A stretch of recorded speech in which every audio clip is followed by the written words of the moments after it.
Well, let's talk about friendships for a minute.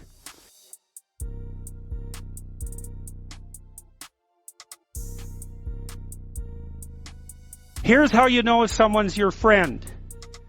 A, you can tell them bad news, and they'll listen. They won't tell you why, you're stupid and why that bad thing happened to you and how something worse happened to them once and, derail the whole conversation. You can actually tell them bad news and they'll listen. So that's a good thing. And then, this is a weirder thing, you can tell them good news and they'll help you celebrate. And that's a really good way of deciding who you should have around you. Because if you have someone around you, something good happens to you and you're kind of afraid to even admit it because, God, something good happened to you. It's like, you let that be known and it'll certainly be taken away. So, you come out and you sort of tell someone half-heartedly that something good happened to you and they give you a whack and then talk about, the great thing that happened to them 3 years ago. Or worse, the great thing that happened to someone that they knew 3 years ago. It's like, go away from that person. They're not helpful to you.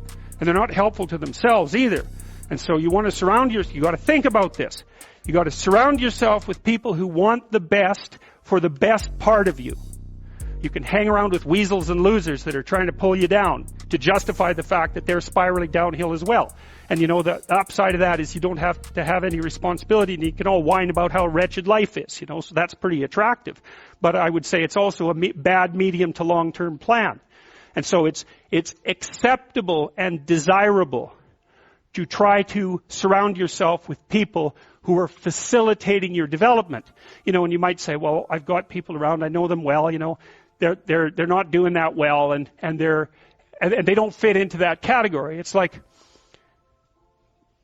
what's your point? What are you going to do with them exactly?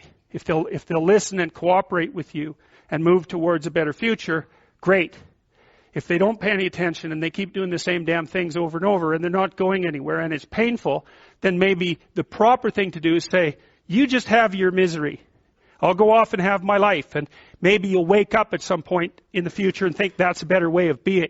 Because just putting up with it is, they call that enabling, right? You put up with that sort of behavior, you're providing tacit consent for it and even tacit approval. It's like, it's a bad idea. You have, I would say, both the right and the responsibility to surround yourself with people who are good for the best part of you.